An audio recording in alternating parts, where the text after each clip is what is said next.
Hi there, this is Sir J.K. Gardalade here to provide another answer to a question that I ask myself. Is it possible to beat Pokemon Sword and Shield with just these 8 Pokemon? Say hello to Eevee, the evolution Pokemon and my favorite all-time normal type. Eevee is a unique Pokemon. Based on certain conditions, it can evolve into one of these 8.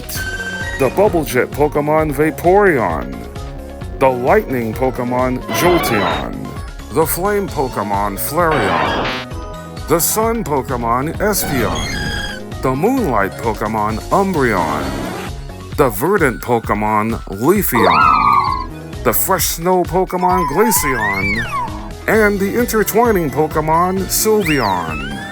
Can these 8 cuties bring me all the way to the end credits of Pokemon Shield? It's time we all find out together, as I welcome you to this Pokemon Shield Challenge Run, where I will only use the 8 Eeveelutions. And now for the ground rules I've set in place for this run. The first one is I can only use the 8 Eeveelutions in the battles. I can only carry 6 of them, but will rotate between all 8 of them for various battles. The second rule is I'm abiding by the obedience level cap, which starts at 20 and maxes out at 100 after you claim all 8 Galar Region gym badges. But to avoid excessive overleveling, I'm going to freeze the cap at level 70. The third rule, I'm not allowing the usage of items during battle, but held items are completely fine. And the fourth and final rule is I'm prohibiting the use of Dynamax, because I think the Eeveelutions are national treasures in the Pokemon world. They don't need to grow large to show just how awesome they are. And I'm going to prove that in this run, which is about to start right now. My latest journey in the Galar Region begins as the female avatar. Considering this is an Eeveelution only challenge, I will not be using any of the starters that you get to choose from at the beginning. Before the run to take off, I went with the grass starter Grookey, which will determine the altar of how the rest of the challenge goes as we take a look at all 8 Eeveelutions that I brought in from Pokemon Violet, freshly hatched out of an Eevee egg that I transferred to Pokemon Home and brought into this save file of Pokemon Shield. All 8 Eeveelutions will have at least 5 of their individual values at best, except for Jolteon, which was bred with all 6 of its IVs at best. And 2 of the Eeveelutions will come strapped with their hidden abilities, Espeon with Magic Bounce, and Sylveon with Pixelate. The 2 reasons being, I don't want to deal with the main ability of Sylveon being Cute Charm, where an opposing Pokemon could hit Sylveon and potentially get infatuated, which would lead to a potentially easy victory. And the other reason being is that all of Sylveon's normal type moves will instantly become fairy type moves and get a small same type attack bonus when using those moves. And before bringing these Eeveelutions into Shield, I gave them various nicknames of Pokemon characters in the gaming series, as you get a quick example of Sylveon's Pixelate hidden ability, as this simple normal attack tackle is now super effective against dark types like this wild Galarian Zigzagoon. I now travel with Hop via train to the wild area, where most of the grinding will take place, as I will encounter max raid dens where I can get various TRs, or technical records, of moves that most of the Eeveelutions can learn. Of course, you could also find some various held items on the ground, like this item, Leftovers. After several minutes of grinding, I made it to the great city of Motostoke, the site of the Galar Region Gym Challenge opening ceremonies. It is there where I will see for the first time the gym leaders that my Eeveelutions will be battling throughout the challenge. All but one of them, Dark-type gym leader Piers, is in attendance. Stepping onto that pitch and hearing the roar of the crowd was exciting to say the least, but it's time for me to head on out as I pursue my first gym badge. No sooner than after I leave the Pokemon Center just to the right of the Motostoke Gym, I get challenged to battle for the 3rd time in this run by Hop.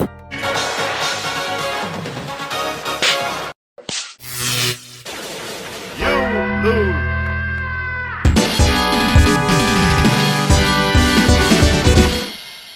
After defeating Hop, I made my way through Galar Mine number 1 in an attempt to get to the city of Turfield for my first gym battle, where I was cut off at the exit by Bede, a guy who's even more delusional than Hop is. So I decided to teach Bede a humiliating lesson.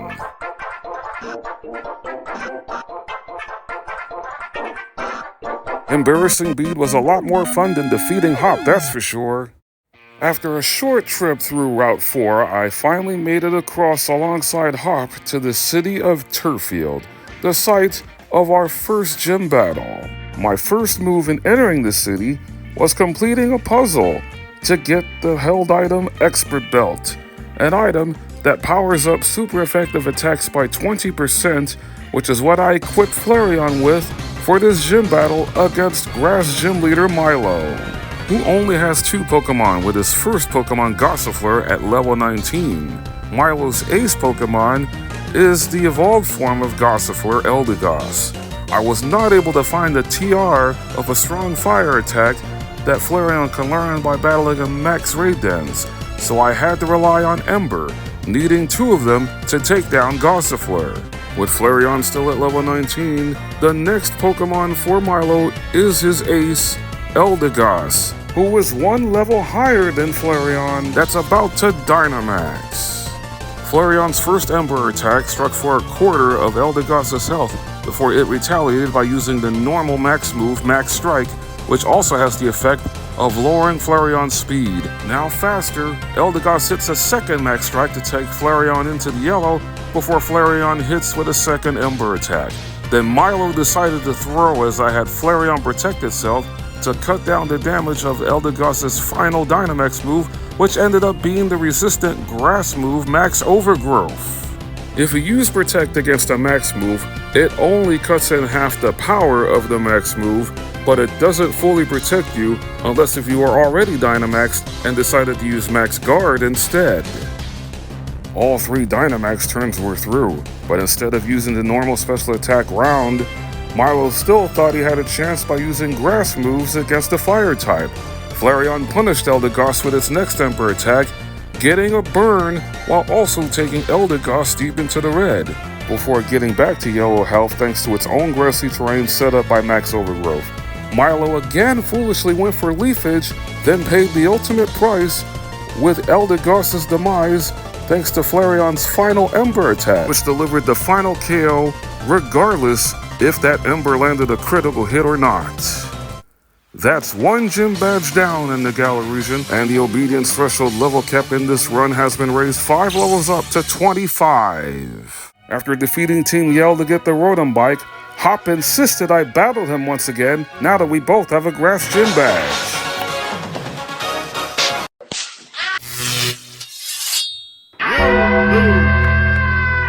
I'm now 4-0 against you, buddy. Better luck next time. After convincingly defeating Hop for the 3rd time, I safely made it to the city of Holbury, the site of the 2nd gym battle in the Galar region. It is there where I encounter for the first time near a lighthouse its gym leader, Nessa, a skilled user of water types, and my 2nd favorite gym leader in the Galar region. After saying that I'm a hot topic amongst all the gym leaders in Galar, she gave me one of her league cards, adding that she's itching to have a battle with me. But she was not prepared for the whitewashing she was about to endure as I visited the Master Dojo in the Isle of Armor, trading 5 pieces of Armorite ore to teach Leafeon the grass physical attack Grassy Glide, a move that allows the user to move first if there's a grassy terrain. But the problem for Nessa is, all 3 of her Pokemon are slower than Leafeon, even if there was no grassy terrain in effect. Grassy Glide easily took care of Nessa's first Pokemon Goldeen, and her second Pokemon Arrokuda suffered the exact same fate. Things rapidly went from bad to worse for Nessa when she brought out her final Pokemon Dreadnought, a Pokemon that is also a rock type, and not even Dynamaxing Dreadnought to make its HP bar double in size was going to save Nessa from witnessing another one-shot, as this Grassy Glide deals 400% damage, completing the easiest gym victory for this entire run. Jolteon also would have done fairly well in this gym on its own, but Leafeon was the better option, as we now have 2 gym badges and the obedience cap is now at level 30. Now with 2 gym badges in tow, I made my way back towards Motostoke inside the cleverly named Galar Mines number 2, where I was confronted by Bede for the second time. He wanted to try to prove that my win over him the first time with using only Umbreon was a fluke. So I took him up on his challenge, and anytime I can wipe that smug smirk off his face, I'm going to take it. Oh yeah, I found the TR for Dazzling Gleam in one of the max rate dens, teaching it to Sylveon, who proceeded to wipe out all of Team Yell's Pokemon in a multi-battle where I teamed up with Hop. Now back in Motostoke, I immediately set my sights on challenging the gym, which is led by Kabu, a master of fire types, which gives another one of my Eeveelutions an opportunity to showcase their power in sweeping the entire gym, or should I say, washing this entire gym, considering the Pokemon I have for this fight is Vaporeon. Kabu's main form of strategy is to get a burn on your Pokemon by using the fire status move Will-O-Wisp, but his first Pokemon, Ninetales, doesn't even try to burn Vaporeon, considering Vaporeon is a special attacker, using 2 quick attacks that didn't do much damage to Vaporeon at all, as it gets wiped out by a couple of water pulses.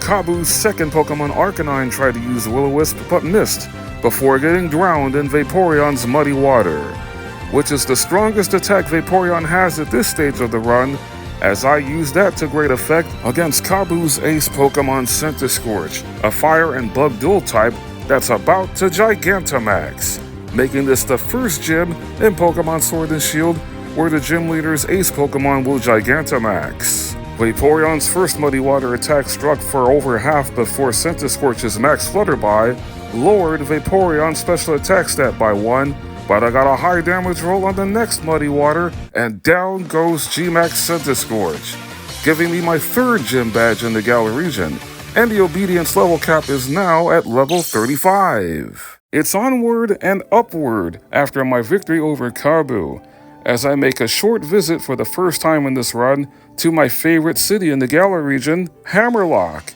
because my next destination is the dusty city of Stow-on-Side, where I will eventually challenge for my 4th gym badge. Upon my first visit to Stow-on-Side, I found 3 things: the TM for Dig, the Rocky Helmet item, and this guy, who wants to battle me yet again.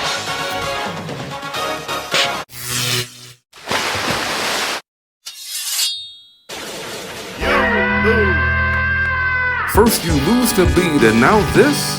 Get it together, man! Now inside the Stow-on-Side gym, I challenged the Shield exclusive Ghost Gym Leader Alistair. I chose Shield for this Eeveelution only run instead of Sword, because in Sword, it's a fighting type gym, which would make easy prey for Espeon and Sylveon. Umbreon hard counters the entire Ghost Gym, but Umbreon was not going to do this alone, as I led off with Vaporeon against Alistair's first Pokemon, Galarian Yamask, which is also a ground type, making it extremely weak to Vaporeon's Surf attack, as I found the Surf TR while battling and grinding in max raid dens. Alistair's second Pokemon is also my second favorite all-time ghost in the part fairy type Mimikyu. I brought in for the first time in the gym battle for this run Glaceon, luring Mimikyu's speed with Icy Wind, also serving the purpose of busting Mimikyu's disguise. Then on the next turn, Glaceon unleashed Shadow Ball, another TR that I found while battling in max raid dens, a ghost special attack that all the Eeveelutions can learn, as Glaceon's Shadow Ball one-shots Mimikyu. I swapped Glaceon out to bring Sylveon in for her gym battle debut against Alistair's 3rd Pokemon, Cursola. Sylveon struck for a 1/3 of Cursola's health with Dazzling Gleam before being afflicted by a curse, weakening Cursola even further while taking off a 1/4 of Sylveon's health, setting Sylveon up for another KO with Shadow Ball. In case you're wondering, I got 3 Shadow Ball TRs, and you just witnessed 2 of the Eeveelutions I taught it to. Sylveon is now down to half of his health, but Sylveon wasn't going to stay in longer. I got rid of the curse by bringing Umbreon in my designated Gengar stopper, considering that's Alistair's Ace Pokemon, which is about to Gigantamax. Gengar's signature G-Max move is G-Max Terror, a ghost move that will lock the opponent in as if they were hit by Mean Look. But since Umbreon resists that move, Gengar's strongest attack is Max Ooze, a poison attack that will increase the user's special attack. And with Gengar's special attack base stat at 130, it may spell disaster on the next turn for Umbreon after it took off over half of Gengar's health with Crunch. The second Max Ooze is on the way.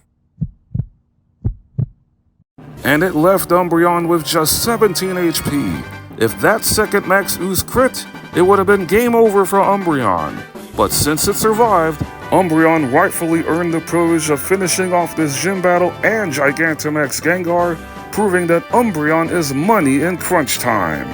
With Alistair defeated, I have officially collected half of the 8 Galar Gym badges, and the obedience level cap has now risen to level 40. I was greeted the moment I left the Stolon side gym by a Yamper, which is the partner of the professor's assistant, Sonia, as we were both disturbed by a sound that came from the mural, as it's being attacked and destroyed by Bede and the Cabaraja.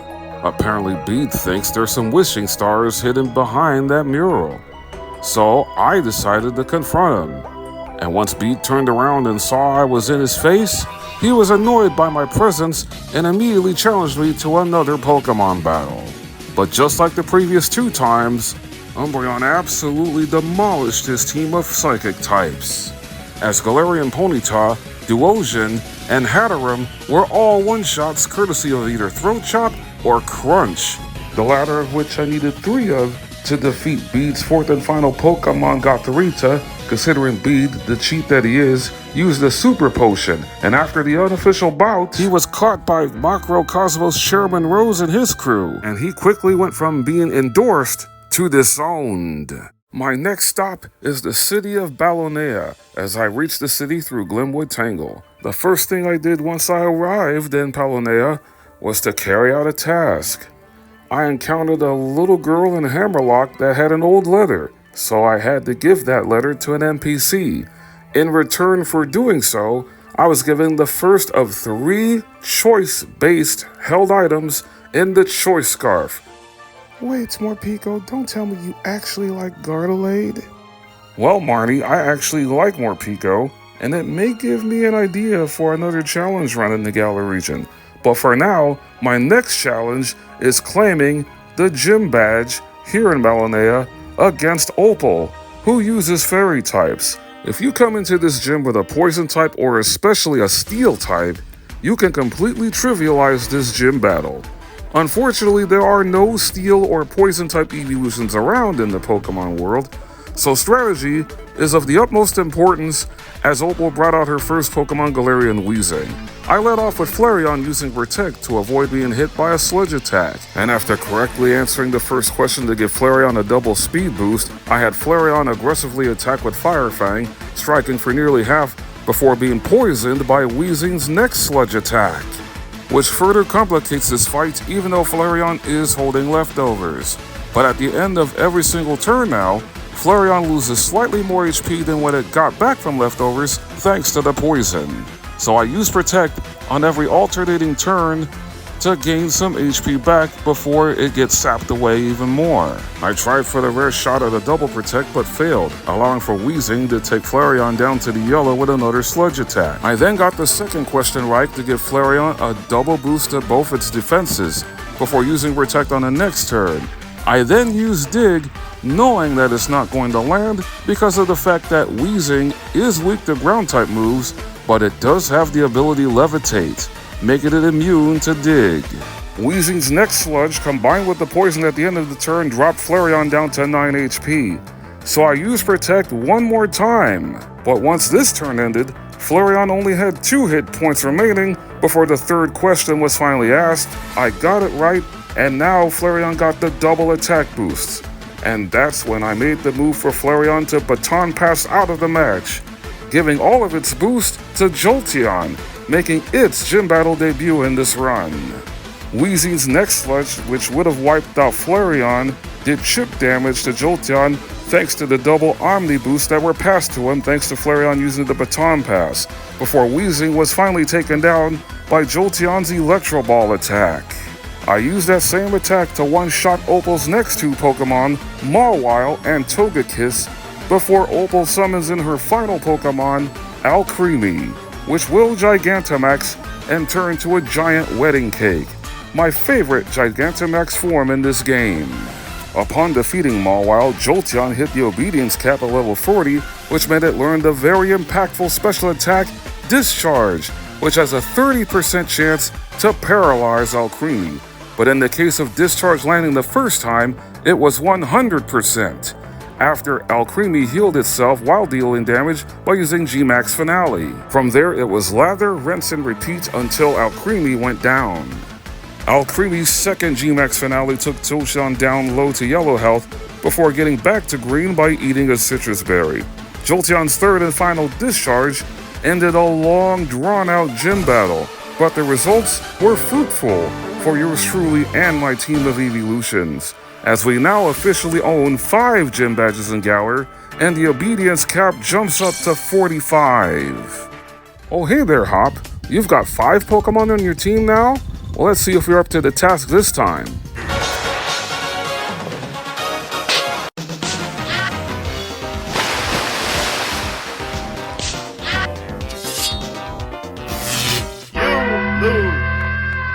Oh, brother, this guy stinks! Growing stronger and confident with each passing win, my Eeveelutions and I had another task in front of us, and that is to brave the sub-zero-like frigid weather in the city of Surchester, where we will have a snowy gym battle against the Shield-exclusive Ice-type gym leader Melanie. A gym so severely designed and gave a perfect opportunity for Flareon to effectively burn down this winter wonderland, as Melanie's first 3 Pokemon, Frostmoth, Galarian Darmanitan, and Ice-Cube, are all outmatched, as Flareon one-shot all 3 of them with the combination of Fire Fang and back-to-back flamethrowers, with the second one critting before taking Ice-Cube out. Melanie's ace Pokemon is Lapras, which is also a water type, making Flareon's bid for a second gym sweep out of the question. I kept Flareon in briefly before swapping out in favor of Vaporeon to bait out the fact that Lapras was going to use what would have been a super effective Max Geyser, which Vaporeon is immune to due to its water absorbability, leaving Lapras with 2 ice moves, an Icy Wind and Ice Beam, which is currently G-Max Resonance, considering Lapras is Gigantamax. The first one didn't do too much to Vaporeon, even though it did land a crit, but more importantly, it also gave Lapras an Aurora Veil to further boost its defenses. For the last 2 turns of Dynamax, I had Vaporeon use Sand Attack to lower Lapras' accuracy a bit, and Fake Tears to harshly lower Lapras' special defense by 2. After taking another G-Max Resonance, Lapras was shrunk back down to its normal size. Vaporeon was able to use Fake Tears 2 more times to get Lapras' usually strong special defense lowered all the way down to a full -6 after taking both an Icy Wind and Ice Beam. I then swapped Vaporeon out on the very next turn because Lapras' moveset consisted of those 2 ice moves, Surf, and the 4th move is Sing, which puts your opposing Pokemon to sleep, which is exactly why I made sure Espeon had its hidden ability Magic Bounce. Once it entered into the battlefield, it thrown the Sing attempt of Lapras right back at it, putting Lapras to sleep instead of Espeon. Then it was time to unleash a secret weapon. It just so happens that Espeon can learn by TR in Pokemon Sword and Shield the Grass special attack Grass Knot, a move that deals the most damage by how much the Pokemon weighs. It was a guaranteed one-hit KO, especially after the fact that Aurora Veil wore off once Lapras was put in a drowsy state. And thanks to that perfectly executed switch, my badge count is up to 6, and the obedience level cap has now reached level 50.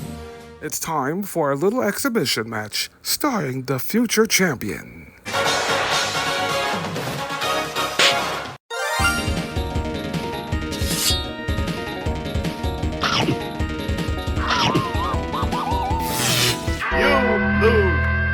And the future champion is definitely not going to be you.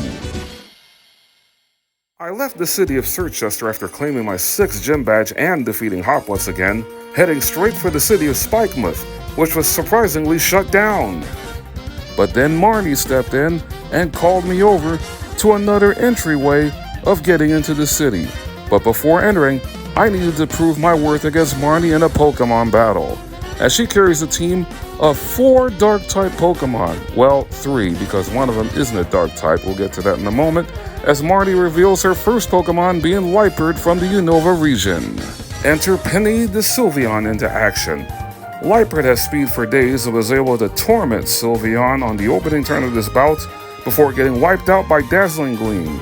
Here comes the Pokemon that Marnie has that is not a Dark-type, and the Poison and Fighting Dual-type Toxicroak, who I figured was going to strike Sylveon with Venoshock.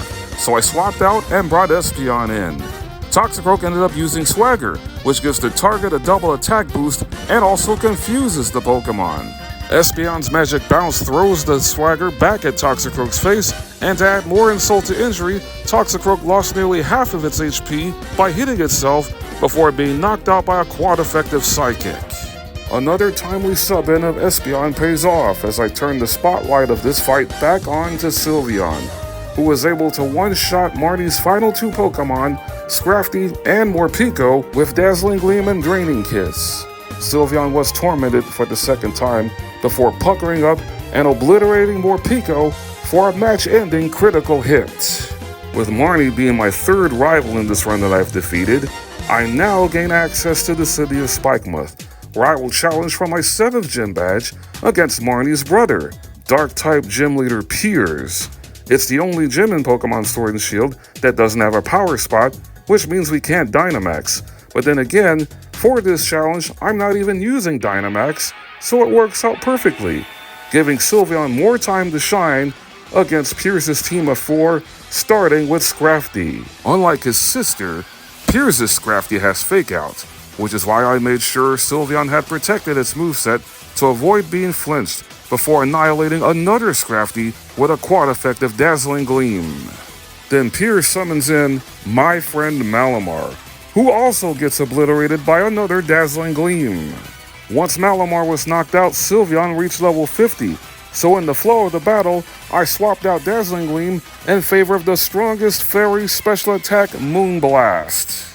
Sylveon got some practice in immediately with its new move on Pierce's 3rd Pokemon, Obstagoon, who struck first and used Throat Chop before being nailed by Sylveon's first Moonblast, then getting knocked out by Quick Attack, now super effective because Sylveon has its hidden ability Pixelate, making that normal type attack a Fairy type attack. And the final Pokemon for Piers is another Poison type in Skuntank. And since Skuntank is also a Dark type, Fairy type moves will strike for neutral damage, but I did use Protect on the first turn to prevent from being poisoned by Skuntank's Toxic. Sylveon ended up getting a free knockout to end this gym battle in style with 2 more Moonblasts, considering all Skuntank did was harshly lower Sylveon's physical defense by 2 with Screech, making Sylveon the 4th Eeveelution to completely sweep a Galar Region gym battle. Well, Jolteon kind of did against Opal, but Flareon got a massive assist in that Fairy-type gym. Now that my Rotobike can tread across water after winning my 6th gym badge, I can get the final 2 choice items in the Choice Band and the Choice Specs, which is right next to where I was battling Piers. The time was finally here for me to return to the city of Hammerlock, where I will engage in my 8th gym battle in Galar, which is unlike any of the first 7, considering this is a double battle against Dragon Gym Leader Raihan, who starts things off by revealing his first 2 Pokemon, Flygon and Gigalith, the latter of which sets up a Sandstorm because of its ability Sandstream.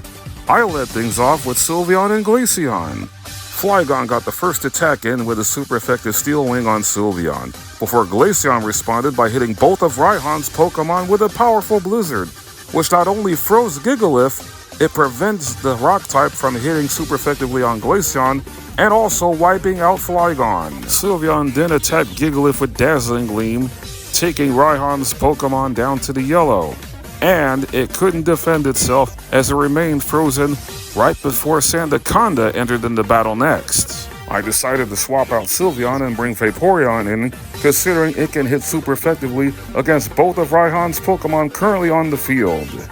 I then had Glaceon change the weather, giving me the weather advantage when Glaceon used Hail. The menacing eyes of Sandaconda paralyzed Vaporeon with Glare, and Gigalith remained frozen for a second consecutive full turn. At the end of it, every Pokemon but Glaceon took chip damage from the Hail, and Gigalith never got to do anything because on the third turn, Glaceon wiped out it and Sandaconda with a now 100% accurate Blizzard in the Hailstorm. The weather was changed back to a Sandstorm thanks to the Sand Spit ability as Sandaconda went down, but it was more than worth it to realize that Glaceon knocked out every single one of Raihan's Pokemon except for one, his ace Pokemon, the Dragon and Steel typing Duraludon. And since Duraludon is a physical attacker for this fight, Vaporeon was about to play a substantial role, which is why I had Vaporeon set up its defense by 2 stages by using Acid Armor, keeping Vaporeon in while swapping out Glaceon in favor of Jolteon right as Duraludon comes into battle and Gigantamaxes. The reason why I swapped out Glaceon was because Duraludon has the super effective Max Rockfall, which it does on its opening turn, striking Jolteon. That attack is powerful enough to one-shot Glaceon from full health. I decided I wanted to cut down Duraludon's attack power by having Vaporeon use Charm, lowering the physical attack of Duraludon by 2 stages. In order to build its attack back up, it uses Max Knuckle on the next turn. Jolteon took off 35% of Duraludon's HP with Thunder before being hit by the Max Knuckle, which put Duraludon at a -1, but it's now a -3 after Vaporeon used Charm for a second time. Jolteon protected in hopes of minimizing the damage by the next Max Knuckle from Duraludon, and at the end of this turn, Vaporeon wasn't able to use Charm this time because it was fully paralyzed. But fortunately, that was the final turn of Dynamax. There's one more turn of Sandstorm left as I swapped out Vaporeon and brought in a fresh Flareon. Jolteon went for Thunder on this turn, but was off the mark. But so was Duraludon, who tried to fish for a crit and hit Flareon with a super effective Stone Edge. And knowing that Duraludon has Stone Edge, I had Flareon protect on the very next turn. I risked a 30% chance to miss with Thunder again, and Jolteon connected, taking Duraludon deep into the red as it predictably tried to attack Flareon with Stone Edge again. This time, I decided to swap Flareon out and bring Glaceon in even though it's weak to Stone Edge. But with Duraludon close to fainting, I felt confident about that substitute, considering Jolteon got the knockout by striking everyone on the field with Discharge. It even paralyzed Glaceon, but that was the last turn of the match, and now I have all 8 Galar Region gym badges. It may have been a strange switch, but I felt Glaceon deserved to be on the field with me and Jolteon, considering it did most of the work in this double battle anyway. And now that I have conquered all the gyms, the Obedience cap maxes out at 100. But for this Eeveelution only run, I'm freezing the cap at level 70. With several fans greeting me as I leave Hammerlock, it's time to hop on a train, go up the snowy mountains of Route 10, and make it to the city of Winden, where the Champion Cup will take place. A chance for my Eeveelutions and I to prove that they are the most dominant species of Pokemon in all of the Galar region. While Hop still believes with his 0-7 record against me that he could become the Galar region champion, I decided to go to the nearest Pokemon Center and make sure my lead card looks like an absolute superstar, because that's exactly what my Eeveelutions are. After making sure my wardrobe is just right, I finally made it to Winden Stadium, checked in, and got registered for the Champion Cup, where I will be in the semifinals against 2 opponents, with the first one being a familiar one, Marnie, who also has designs of wanting to be the next Galar Region champion. And she now has a team of 5, considering she adds a Grimmsnarl to her team. She starts off this fight with her familiar Liepard as I lead things off with Sylveon. Just outside of the Winden Stadium is a Pokemon Center, where I purchased a certain TM while visiting that Pokemon Center. And you're about to see that attack firsthand right now.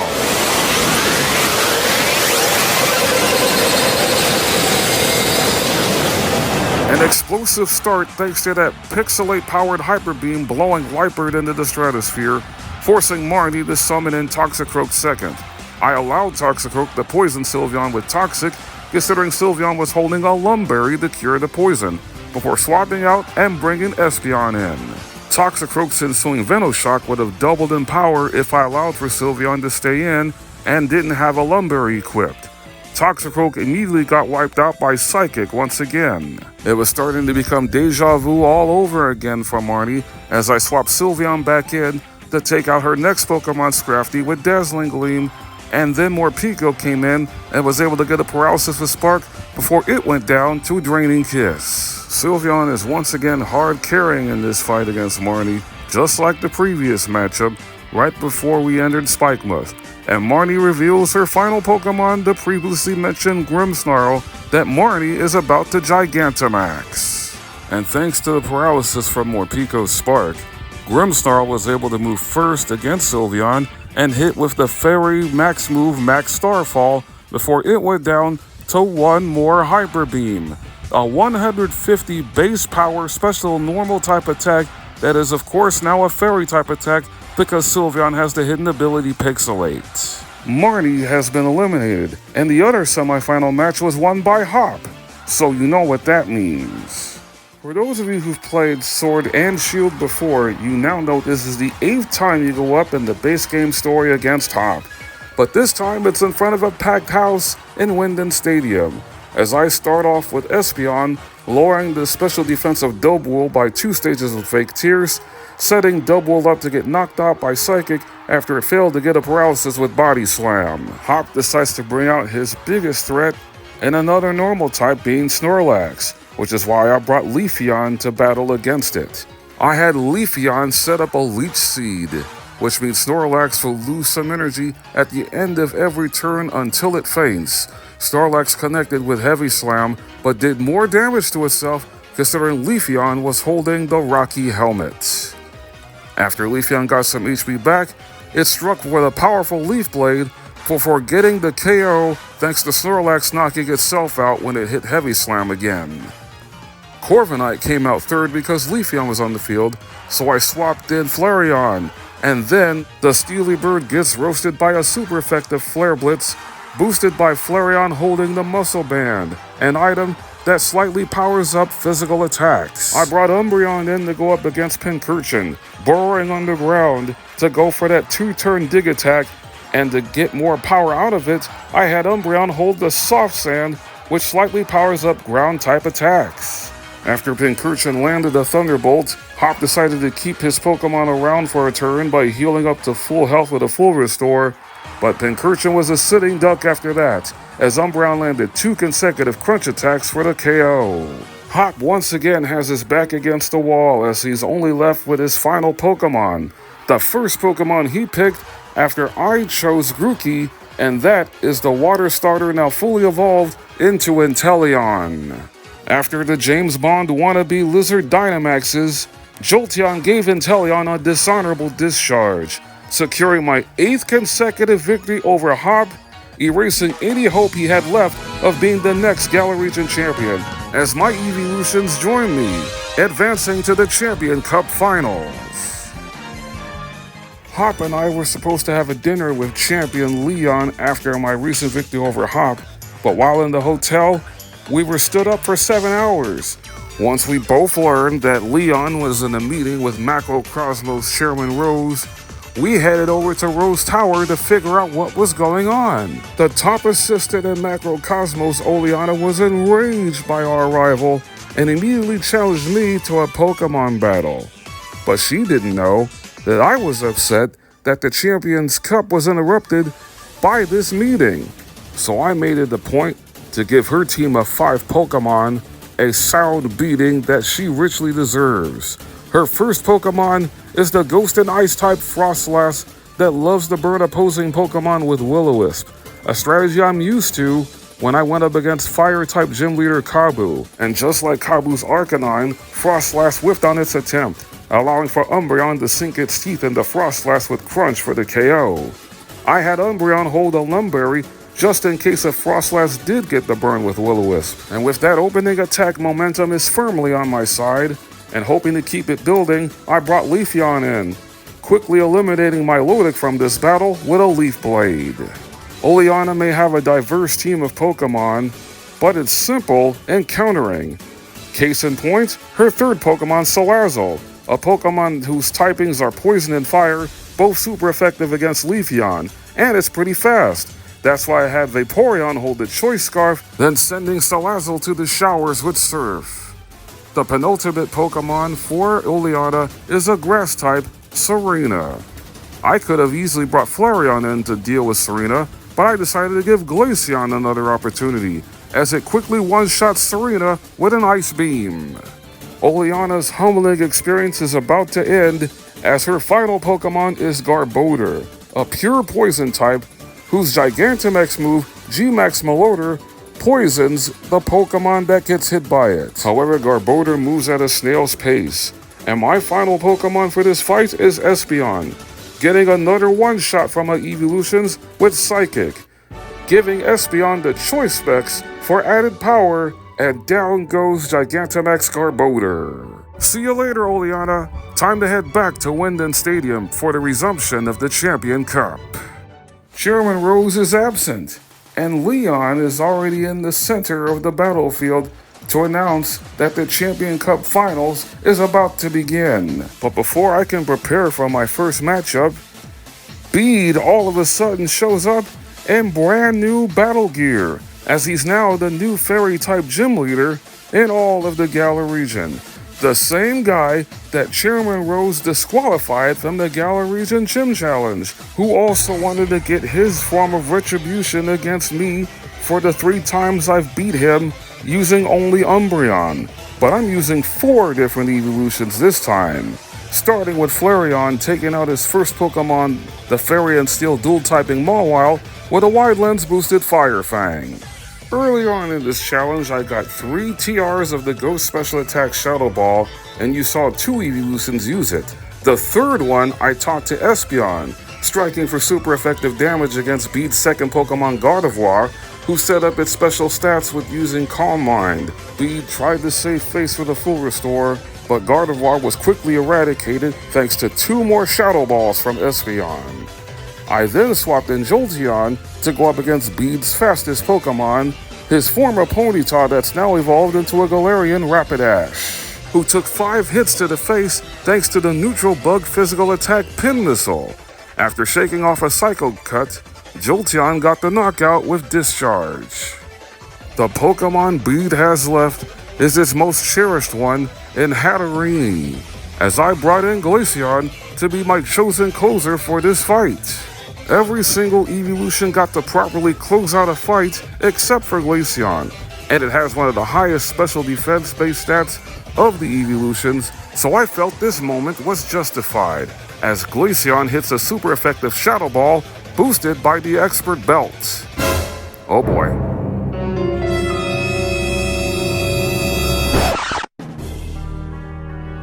Unbelievable! Glaceon survived the Max Flare with just 4 hit points left, and the crowd went absolutely bonkers. Hatterene goes down on the next turn thanks to a second Shadow Ball from Glaceon, giving Bede a deflating defeat. If that epic showing from Glaceon doesn't get me fired up for the Champions Cup, nothing else will. The finals of the Champion Cup starts with a rematch against Water Gym leader Nessa. All I really had to do for this rematch was for Jolteon to use Protect against Golisopod's first impression attack. After that, Jolteon handled business, serving a steady dose of discharges to Nessa's first 4 Pokemon before turning things over to Leafeon to finish off the fight, destroying Gigantamax Dreadnought with a quad-effective Leaf Blade. The second Champion Cup rematch is against Ghost Gym leader Alistair, whose first 4 Pokemon provided no challenge whatsoever. Dusknoir was quickly eliminated by Sylveon's Shadow Ball. The flames of Chandelure got extinguished by Vaporeon. Espeon one-shot Poltergeist with Shadow Ball. Then 2 more Shadow Balls from Glaceon wiped out Cursola. As for Gigantamax Gengar, Umbreon withstood 2 Max Ooze attacks, before healing up with a citrus berry, then burrowing underground to finish off Gengar with Dig. Another textbook victory for my Eeveelutions, but their chemistry is about to be pushed to the limits again by Raihan, the master of weather manipulation, leading with Torkoal that sets up the sun with his drought ability. That's why I led with Vaporeon to set up the rain, knowing if that there was still harsh sunlight, Torkoal was going to hit a one-turn solar beam, which would eliminate Vaporeon from the battle. And now that it can't use solar beam with the rain in effect, making it a two-turn attack, the fire turtle has no chance of surviving a Mystic Water and rain-boosted surf. And with the rain still falling down, Raihan summons in Goodra second because it has thunder. That's why I hard countered by bringing in Sylveon, who one-shots Goodra, a Pokemon with great special defense thanks to a Dazzling Gleam. The main reason why I had Vaporeon hold a Mystic Water to greatly boost its water-type attacks by 20% is for that it could guarantee a one-shot on the third Pokemon of Raihan, the Dragon and Fire dual-typing Turtonator. Sick and tired of losing the Weather War, Raihan brings out his penultimate Pokemon Flygon to set up the Sandstorm. All that did was leave Flygon wide open to get knocked out by Glaceon's 4 times effective Freeze Dry. And now the stage was set for the final confrontation for this fight against Duraludon. So I swapped Jolteon in with the sole purpose of neutering the attack stat of Duraludon on all 3 Dynamax turns. Jolteon is the only one of the 6 Eeveelutions that came into this battle not holding an item, which was kind of a shame considering I could have given Jolteon safety goggles due to the Sandstorm damage it was about to take on every single turn, but Sandstorm only lasts for 5 turns. However, Jolteon remained true to the game plan by turning on the Charm for all 3 turns of Dynamax, lowering Duraludon's attack stat to a full -6 despite taking 2 Max Rock Falls and a G-Max depletion, which cut off 4 power points off of Charm. All of that plus the Sandstorm chip brought Jolteon down to 59 HP, but it was a job well done by Jolteon.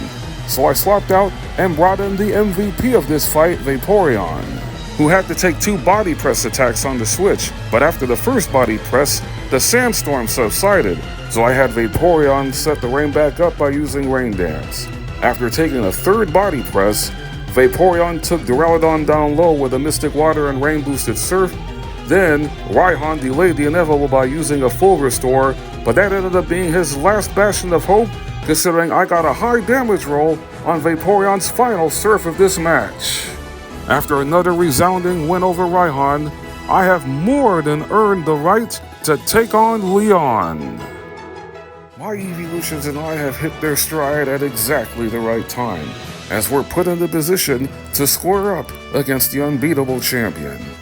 But before Leon and I can reveal who our lead Pokemon are, everyone inside Winden Stadium and the Galar Region were shook down to their core once they saw the face of Macrocosmo Chairman Rose on the LED board.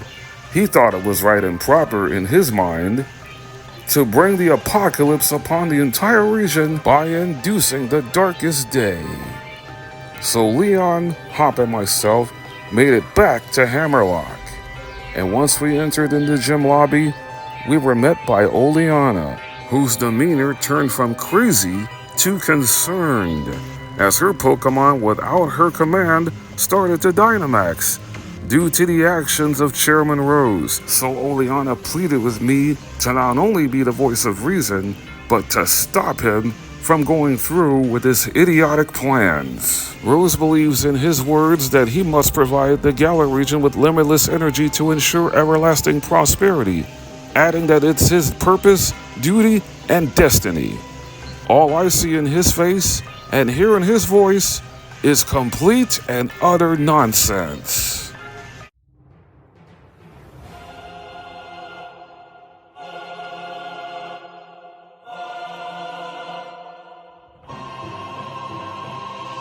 Rose has a team of 5 steel types that are all cripplingly weak to fire type moves, making Flareon the perfect candidate to take Rose down. His first Pokemon, Escavalier, does have the super effective Drill Run, but because it's as slow as dirt, Flareon gets a free KO with a quad effective Flamethrower. Rose's second Pokemon is his fastest in Kling Klang, who was able to strike first with the electric physical attack Wild Charge, taking off a quarter of Flareon's health, also doing recoil damage to itself before Kling Klang gets melted and turned into scrap metal thanks to another flamethrower. Flareon got a little bit of HP back thanks to holding leftovers, as Rose sends out his third Pokemon, Ferrothorn, which has 2 attacks that Flareon resists. That's why Ferrothorn decided to set up a curse, considering the only move it can hit neutrally is Body Press, which is exactly why I had Flareon set the sun up the first chance it got, before roasting Ferrothorn with another quad-effective flamethrower.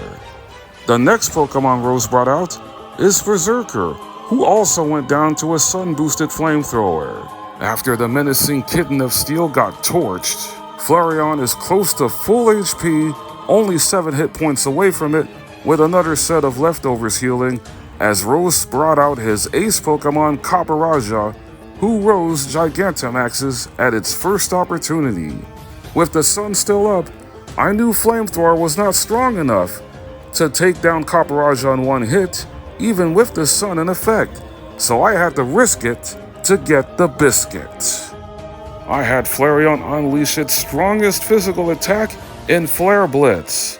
Considering the fact that I needed the sun for extra damage, Flareon also was adamant-natured. I needed all of those factors for Flareon to not only survive massive recoil damage after finishing off Copperajah, but to convincingly defeat Rose in an emphatic clean sweep.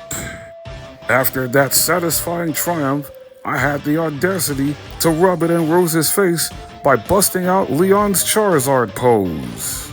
After the win, I joined Hop and Leon in battling the legendary Eternatus. For the first phase, Glaceon got an immediate one-hit KO with Blizzard after tanking a Dynamax cannon. Then in the second phase against Eternamax Eternatus, with gigantic help from the 2 box legendaries Zacian and Zamazenta, that cleared the way for Espeon to get the final KO with Psychic. Once I captured Eternatus in a Luxury Ball, the blood-red sky is gone, and all of Galar can once again rejoice. 3 days after saving the Galar region from another darkest day, Chairman Rose turned himself into the authorities. Now the Galar region can once again experience happy times, as the Champion Cup can resume. And all that's left is the final match, as I try to do what no one has done before: beat the unbeatable. Champion Leon is unquestionably the strongest trainer in all of the Galar region, as his team of 6 Pokemon are all incredibly dangerous. It was Espeon and Glaceon who helped me defeat and catch the legendary Pokemon Eternatus, which means they'll be cheering on from the sidelines as I bring with me the other 6 Eeveelutions for this battle against Leon.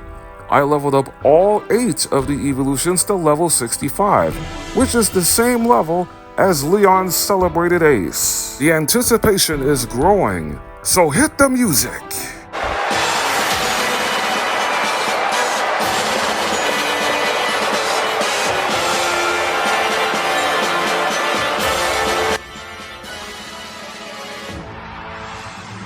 Leon, with a little bit of flash, throws off his robe and whips out his first Pokemon from its Pokeball, being the Ghost and Steel type from Generation 6 Aegislash, as I lead things off with Kiawe the Flareon. More often than not, Aegislash goes for King Shield on its opening turn, which it does here, which is why I had Flareon use Flamethrower, a non-contact move, to avoid an attack drop.